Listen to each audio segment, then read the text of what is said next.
A congressional hearing turned electric when Jasmine Crockett dared to say the one thing Donald Trump never expected, something about Melania that cut through his carefully built image. Within seconds, Trump exploded, live on camera. Was this an attack? Or a truth America has been too afraid to confront? Before we get to this explosive moment, tell us where you're watching from, and if you believe truth still matters, hit subscribe. We've got another jaw-dropping story coming tomorrow. The hearing room on Capitol Hill was supposed to be ordinary, another long day of testimony and political theater. Cameras hummed, aides scribbled notes, and the marble chamber carried the low murmur of shifting papers. Then Jasmine Crockett leaned forward into her microphone, her voice steady but deliberate. "Mr. Chairman, I think the American people deserve to know whether the rules we apply to immigrants at the border are the same rules we applied to the First Lady when she entered this country." The words hung in the air like a strike of lightning.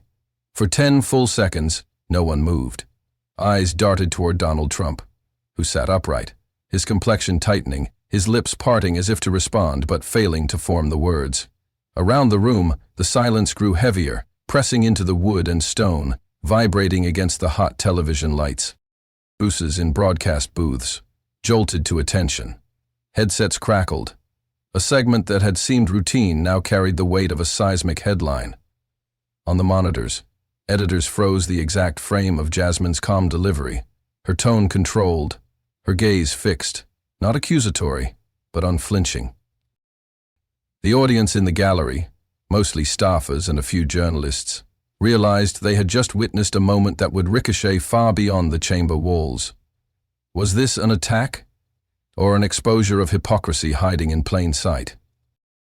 Aides rushed notes to Trump's counsel. Reporters tapped frantic messages to editors.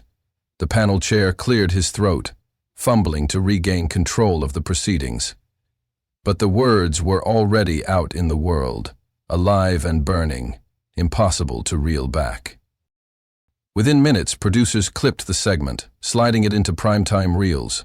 The teaser was blunt and irresistible. Did Congresswoman Jasmine Crockett just cross the line? Or did she rip the mask off a double standard no one dared to question? The silence that followed her words was not just about etiquette. It was about power, truth, and the fragile balance between image and accountability.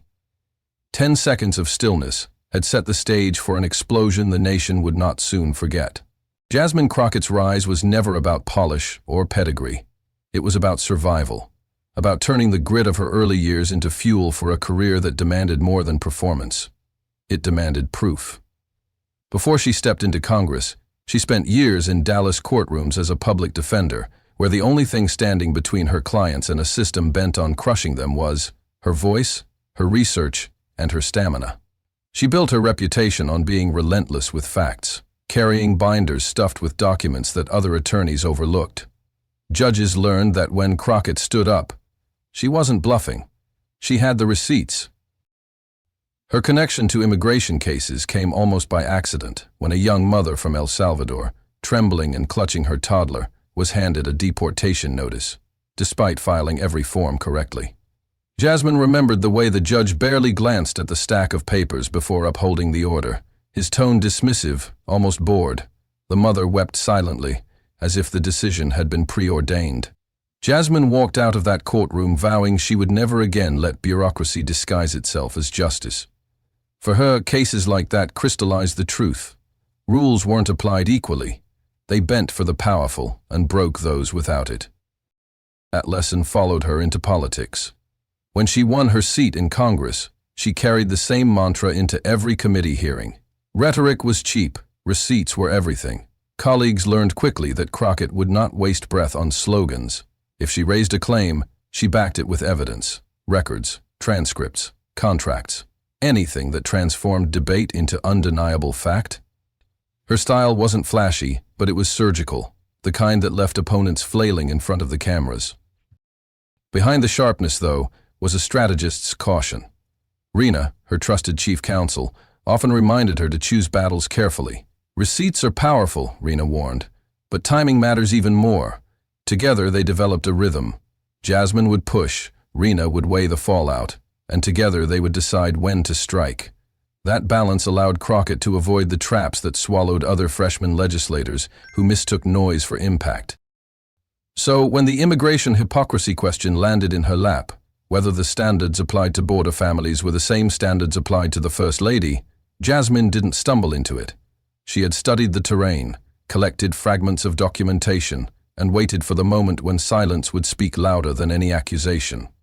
That moment came in the hearing room, and the country was now grappling with her calm decision to voice what others only whispered. For Jasmine, it wasn't about Melania Trump personally.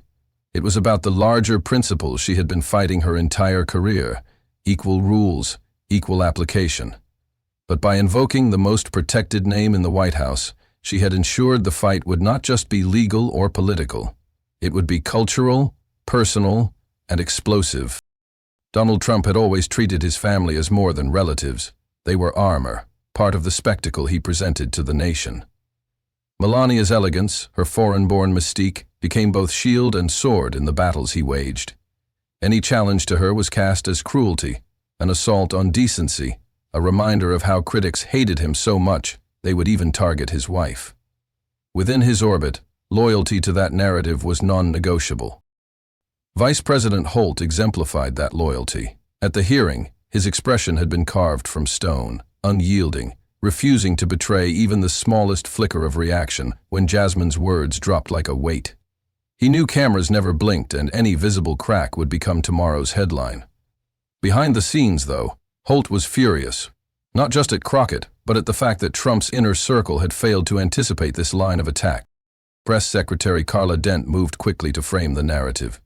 Within hours of the clip circulating, she delivered a polished briefing declaring Crockett's remark beneath the dignity of Congress, and an outrageous attack on a family that has given everything to this nation.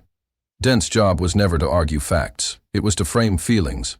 She knew that by invoking dignity and sacrifice, she could transform an uncomfortable question into an emotional line of defense. But Dent wasn't the only one moving.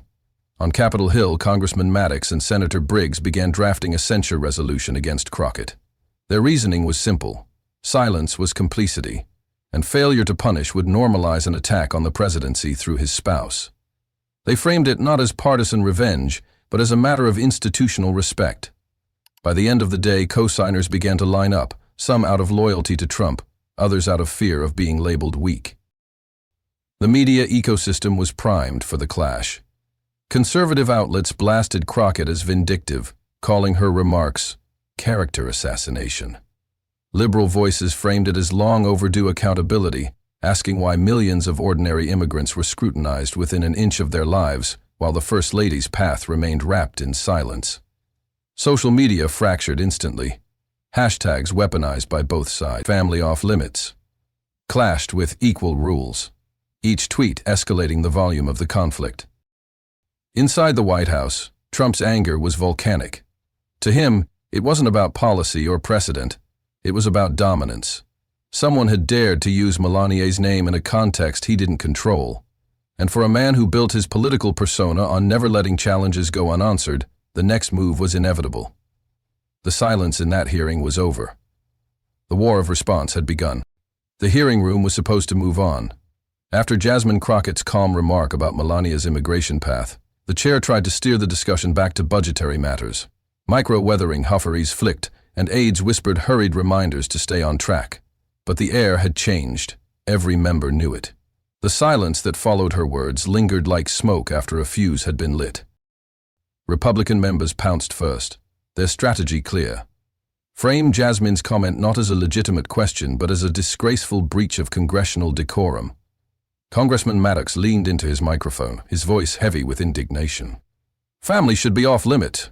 Congresswoman Crockett to invoke the First Lady in this context is beneath the dignity of this chamber. His tone echoed with rehearsed outrage, but his eyes flickered nervously toward the cameras. Others followed suit, laying variations of the same theme. Senator Briggs invoked decency, while Representative Langford warned that dragging a mother and immigrant woman into political brawls crossed lines America should never cross. Their voices grew louder, but their arguments thinner. What none of them did, what none of them dared, was address the substance of Jasmine's remark. Through it all, Jasmine didn't flinch. She sat still, pen resting across her notebook, eyes steady on the dais, as if she were watching a play she had already read. To her, the outrage was predictable, the kind of noise designed to deflect from the question she had actually posed. The power of her comment lay not in accusation, but in its restraint. She hadn't alleged fraud. She hadn't shouted. She had asked, with the calm of someone who knew the silence would answer louder than anything else, were the rules equal? That composure irritated her critics, more than the words themselves. Outrage feeds on escalation, and Jasmine gave them none. The cameras caught the contrast. Red faces, pounding fists, versus one congresswoman, arms folded, unbothered. It was theater, and Jasmine refused to act her assigned role. The chair eventually called for order, reminding everyone that policy, not personal matters, should guide today's session. But the shift was irreversible. A hearing once scheduled as routine oversight had become a national flashpoint. Staffers filed out clutching their phones, already dialing press contacts. Reporters dashed for the exits, knowing they had the soundbite of the week. And above them all, producers in control rooms across the country flagged the clip for prime time. A still shot of Jasmine Crockett, unshaken, while her opponents thundered around her. What the public would see later was not just a remark. They would see a confrontation between calm and fury, between a question and a cover, and it was only the beginning. By nightfall, the clip had made its way to Mar-a-Lago. Donald Trump sat in front of a muted television, replaying Jasmine Crockett's line over and over. Each repetition sharpened his anger. It wasn't just the words. It was the tone, calm, deliberate, unbothered, that made it impossible to dismiss. He had built his empire on controlling the narrative, on making others dance to his outrage. But here was a congresswoman refusing to play by her script. "She's going after Melania," Trump fumed, pacing in front of his staff. "She's attacking family. Family. They can't let this stand." His voice cracked into the familiar rhythm of grievance, building toward a demand. "We hit back harder. Make it about attacking a child if we have to. People understand family is sacred." Carla Dent, his press secretary, scribbled notes furiously, nodding at every word. She knew her task wasn't to prove Jasmine wrong. It was to make her seem cruel, to recast the calm question as a vicious personal assault. Dent drafted talking points that same night. Crockett didn't just question policy. She attacked motherhood. She attacked dignity. She attacked America's First Lady. The language was designed not to clarify but to inflame. The wildfire spread. Conservative influencers amplified Dent's framing, posting clips with captions like, "Crockett's disgusting attack on a mother." Hashtags like, "checked family off limits" began trending, feeding on the emotional instinct to protect home and hearth. Memes depicted Jasmine as heartless, juxtaposed with photos of Melania holding Barron as a young boy. The message was unmistakable. She hadn't just touched a political nerve. She had trespassed on private ground. But on the other side of the digital divide, the counter-response was equally ferocious. Activists and commentators replayed the moment frame by frame, emphasizing Jasmine's measured tone, her exact wording, her refusal to accuse. They pointed out the hypocrisy. Millions of immigrants grilled for minor paperwork discrepancies, while Melania's own path remained shrouded in silence. "If the rules are equal," one post read, "then answer the question. If not, rules shot up the trending lists, colliding head-on with Trump's chosen framing." The escalation was no longer confined to policy or hearings. It had leapt into the bloodstream of American politics. Media narratives, social feeds, late-night commentary. Trump's demand to make it about attacking a child was working, but it also exposed his hand. The louder he shouted, the more it seemed Jasmine's quiet precision had struck something raw. In that collision, between a president's fury and a congresswoman's composure, the stage was set for the first direct blows. Morning broke with Trump in full attack mode. From the podium at an early rally, he unleashed his fury without restraint. What Jasmine Crockett did yesterday was disgraceful. She didn't just come after me. She came after my wife. She came after my family. They hate us so much they're willing to attack innocent women and children. It's disgusting. It's un-American. His supporters roared, fists pumping, the narrative cemented. Cable news seized on the spectacle. Clips of Trump shouting played on loop, spliced against Jasmine's calm delivery from the hearing. The contrast was striking, one voice thunderous, enraged, the other steady, deliberate.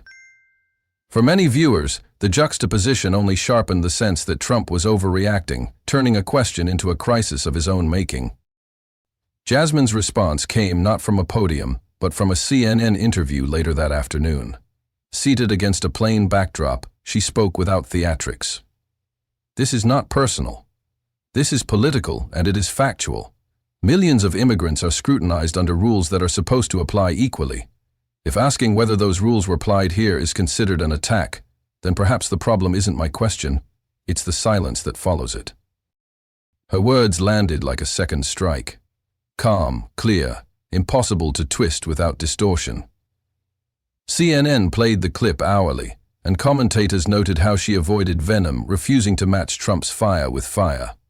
She framed herself not as an attacker, but as a truth-teller, pointing out inconsistencies the powerful didn't want examined.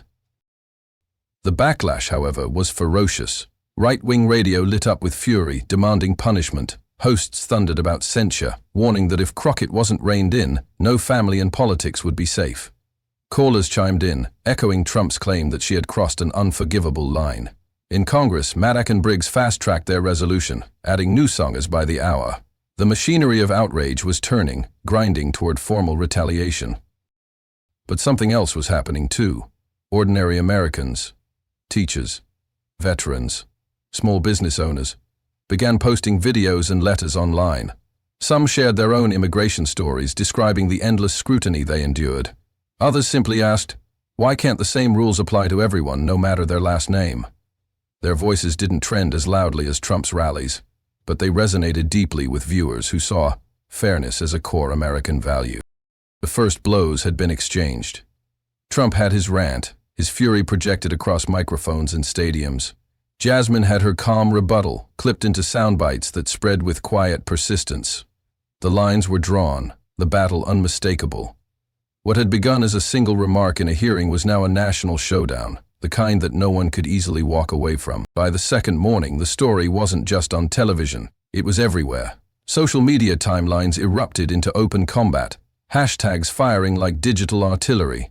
On one side, justice firming Ollie office, pushed by Trump's team and echoed by conservative influencers, painted Jasmine Crockett as a reckless figure willing to trample personal boundaries for cheap political points. Posts juxtaposing her calm hearing remarks with photos of Melania smiling beside her son. On the other side, equal rules surged with equal force. Supporters replayed Jasmine's exact words, reminding viewers that she had neither insulted Melania nor made accusations. They underlined the point that resonated most with ordinary Americans. Millions of immigrants endure invasive scrutiny, so why should the most powerful family in the country be exempt? Clips showed Jasmine sitting unflinching amid the symbol, a principle over theater. Twitter, Facebook, TikTok, each became battlegrounds where short videos and memes carried more weight than essays. One viral TikTok stitched Jasmine's quote with footage of immigration interviews, where applicants were asked about everything from their childhood health records to the precise dates of family events decades prior. The contrast was brutal. Everyday families grilled while a former First Lady's paperwork remained hidden. The video racked up 10 million views in 24 hours. The meme culture, too, sharpened the divide. Supporters of Trump posted edited images of Jasmine wielding a sledgehammer labeled privacy, smashing a family portrait. In response, Crockett's defenders crafted their own graphics. Melania stepping through a velvet-roped VIP immigration line, while others stood in endless queues. Each side accused the other of cruelty, hypocrisy, or blind loyalty, and every post added fuel to the fire. Cable news networks seized on the hashtag war as proof of a national split. CNN ran panels where journalists debated whether this was a legitimate question or a reckless attack. Fox News hammered the families are sacred theme, treating Jasmine's remarks as part of a broader campaign of disrespect. MSNBC leaned heavily on hypocrisy, arguing that Trump's own history of dragging families into politics made the outrage hollow. The public was caught in the middle of a framing battle. Parents scrolling through their phones over breakfast were asked implicitly to choose, was this about cruelty toward a wife and mother, or about whether the rules of fairness truly applied to everyone? Hashtags hardened into identity markers. To tweet from framing off limits was to declare loyalty to Trump's framing.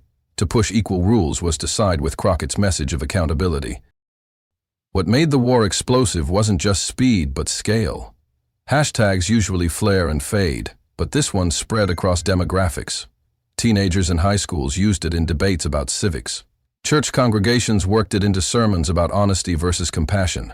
Union halls used it as shorthand in discussions about fairness and privilege. The digital battlefield was spilling into daily life. The question had become unavoidable. Was Jasmine Crockett wrong to bring Melania into the conversation, or was she right to demand transparency where silence reigned? And the longer the hashtags trended, the more it seemed the entire country was being forced to answer. Television networks amplified the conflict by looping the moment endlessly. The footage of Jasmine sitting calmly, flanked by Republicans shouting about decency, became a staple of morning shows and primetime segments alike. Producers recognized its cinematic appeal.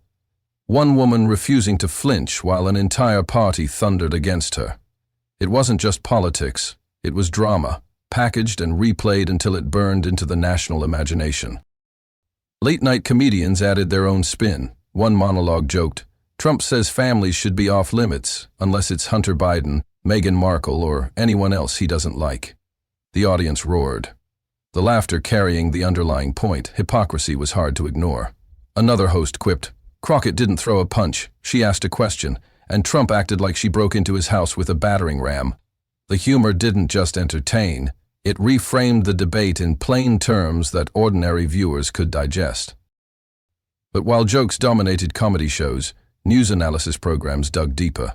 Ethics professors appeared on PBS, explaining that political families inevitably become symbols, and transparency about their backgrounds isn't off limits when tied to policy. Legal analysts pointed out that Melania's immigration path had always been shielded from scrutiny, unlike the exhaustive investigations faced by ordinary applicants. "This isn't personal," one scholar explained. "It's structural. It's about whether power bends the rules." Classrooms, too, picked up the clip. High school government teachers played it to spark discussions on fairness, privilege, and the line between public and private life. College seminars debated whether Crockett had crossed a line or exposed one. Students argued fiercely, some siding with Trump's framing, others with Crockett's precision.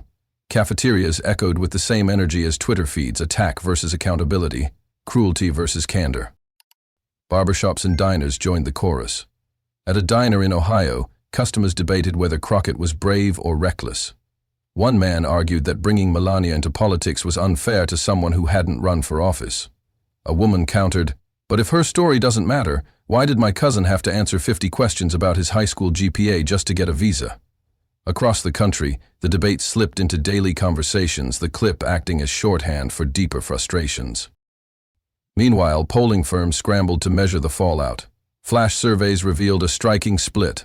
Republicans overwhelmingly viewed Crockett's remarks as an attack, Democrats overwhelmingly defended her, and independents leaned toward describing it as necessary truth. The phrasing mattered. Necessary truth implied discomfort, even disapproval of tone, but an acknowledgement that the question had weight. That nuance worried Republicans. Outrage could mobilize a base, but if independents saw Crockett as honest, the damage to Trump's framing could be lasting. The pressure mounted in Congress. Maddox and Briggs ramped up their push for censure, arguing that the integrity of political families was at stake. Their speeches dripped with righteous anger, but privately, aides admitted they weren't sure the votes were there. Each new poll, each late-night joke, each classroom debate made it harder to sustain the idea that the media frenzy had transformed a remark into a national referendum. And in that referendum, the lines were no longer just partisan. They were generational, cultural, and deeply personal. By the third week, the conflict had taken on a life of its own. The censure resolution moved to the center of congressional debate, wielded as both sword and shield. Trump loyalists framed it as a moral necessity. "If we allow this attack on the First Lady to stand," Congressman Maddox thundered, "then we have surrendered the last shred of decency in American politics." The chamber applauded, the sound more political theater than consensus. But every speech for censure drew a counter. Democratic members and even a few independents framed the move as an attempt to muzzle legitimate oversight. Congresswoman Patel rose on the floor. "This isn't about protecting families. This is about protecting silence. If asking a factual question warrants censure, then we are telling the American people that truth itself is off limits. Her words drew murmurs that spread through the chamber like sparks. Outside Washington, the drumbeat of censure collided with public exhaustion. Town halls across the country were filled with questions about health care, wages, and schools, yet local officials kept being asked to comment on Crockett's remarks. Some constituents rolled their eyes at the obsession, muttering that Washington had lost touch. Others demanded their representatives take a side, treating the censure vote as a litmus test for honesty. Media coverage turned the impending vote into a countdown clock. Networks ran chyrons like "Censure vote looms over Crockett" and "Accountability or overreach?" Analysts speculated about the impact on 2024 races, noting that swing district voters seemed to admire Crockett's composure even if they disliked the controversy. Editorial boards split, some urging Congress to defend civility, others insisting that truth must outweigh discomfort. The most striking voices, however, came from ordinary Americans. Letters to editors poured in. A veteran wrote that he'd been grilled on his loyalty when applying for security clearance, and all he saw in Crockett's question was fairness. A mother described her daughter's visa delays, comparing them to the secrecy around Melania's process. These stories made headlines, humanizing the debate beyond hashtags and podiums.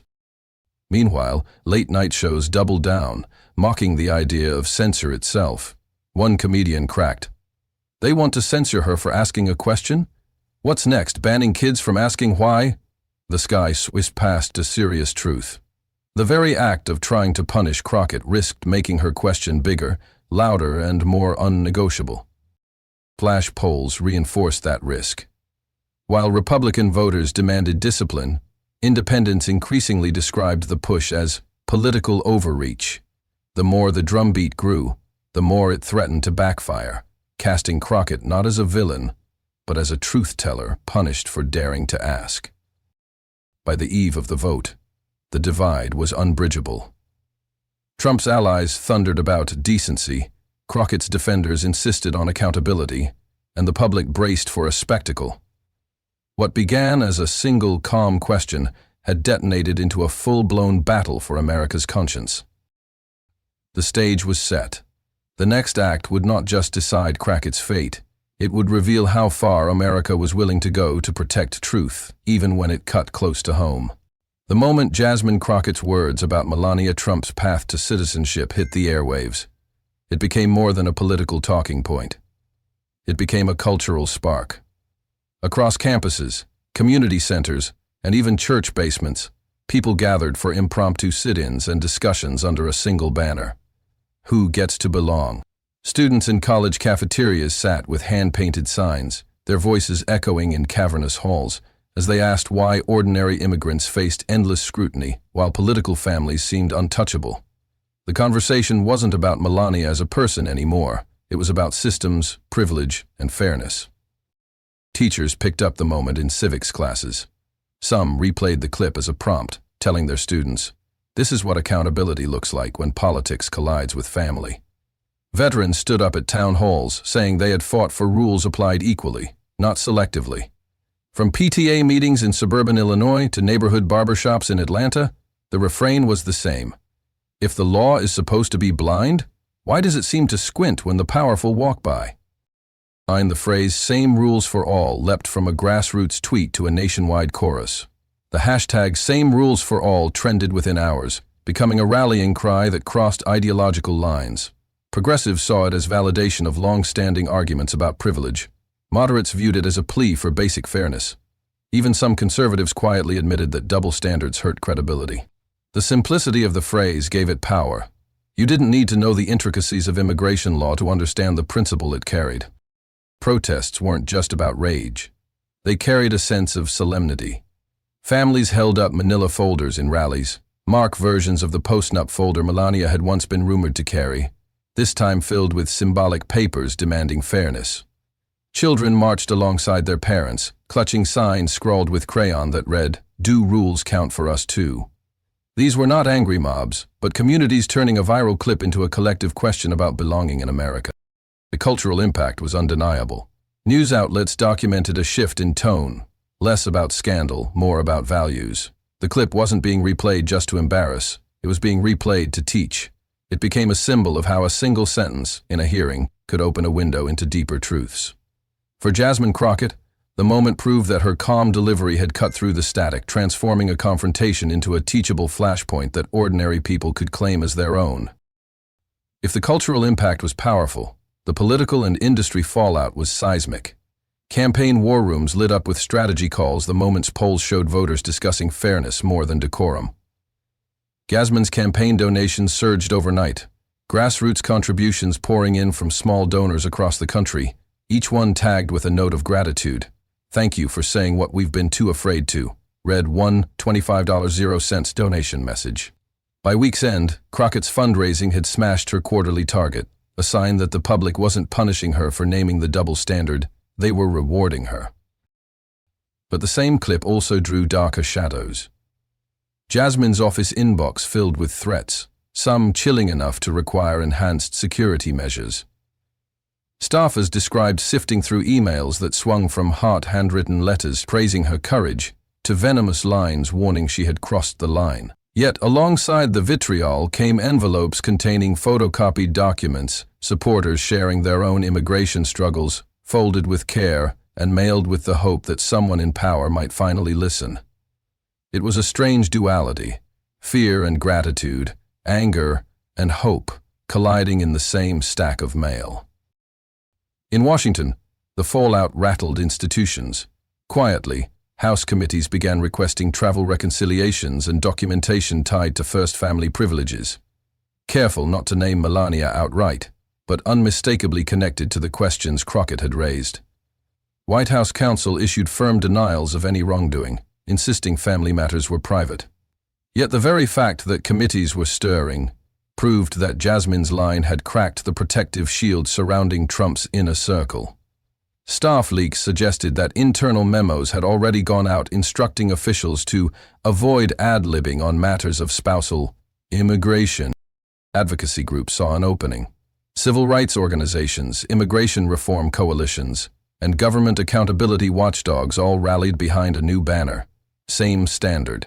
They argued that if political families expected immunity from scrutiny, it eroded trust in the rule of law. Petitions circulated calling for transparent disclosure of any special waivers or exceptions granted. The hashtag same standard trended alongside Jasmine's original clip, cementing the idea that this wasn't just about one comment, it was about systemic accountability.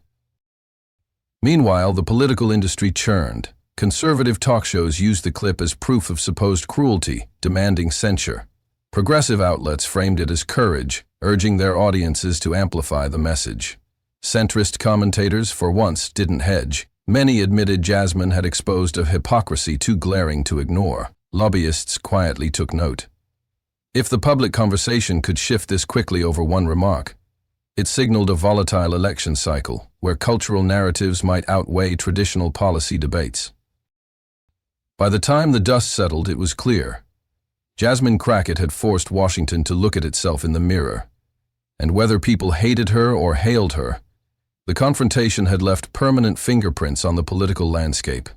The weeks of firestorms, hashtags, and hearings ended not with a rally or a press conference, but with Jasmine Crockett sitting on the front porch of her modest Dallas home. The evening was still, the cicadas humming in the background, and for the first time in days she had no cameras in her face and no microphones pushed toward her. A staffer had suggested preparing a polished statement, maybe even filming it in front of an American flag backdrop, but Jasmine shook her head. She wanted quiet. She wanted realness. So she took a seat, leaned forward on her elbows, and spoke plainly into the lens of a single camera. "They can censure me," she began, her voice steady, "but they cannot censure reality." She paused, letting the words hang in the humid Texas air. For her, silence had never been weakness. It was a shield, a way to strip away all the noise and focus only on truth. She explained how fairness should always outweigh comfort, even when it unsettles the powerful. "We don't grow as a country by protecting feelings at the expense of facts," she continued, her eyes unwavering. "We grow by telling the truth, even when it shakes the walls of privilege." Her words weren't aimed at pundits or party operatives. They were directed at families sitting in their living rooms, at immigrants still clutching their paperwork with trembling hands. at young people watching politics for the first time and wondering if honesty still mattered. Jasmine reminded them that laws were supposed to work for everyone, not just for those with the right connections or the right last name. If we can't ask questions of the most powerful families in America, she said, then what chance does the rest of America have when the rules bear down on them? She then turned her appeal outward, beyond her own supporters. To lawmakers, she delivered a challenge cloaked in calmness. Your job is not to shield a man from embarrassment. Your job is to serve the people who trusted you with power. Every time you choose comfort over fairness, you weaken this democracy. To onlookers skeptical of her tone, she offered a simple truth. If courage feels impolite, maybe that says more about what we've been trained to accept than about the words themselves. The monologue ended the way it began, not with theatrics, but with conviction. She leaned back in her chair, clasped her hands together, and gave one final charge to anyone who might still doubt the necessity of her words. Truth doesn't need approval, she said, her voice lowering but sharpening. It needs a spine, and in this country that spine isn't supposed to belong to one person. It belongs to all of us. So stand up, speak plainly, don't let anyone tell you that fairness is optional. And with that, Jasmine Crockett let the camera fade.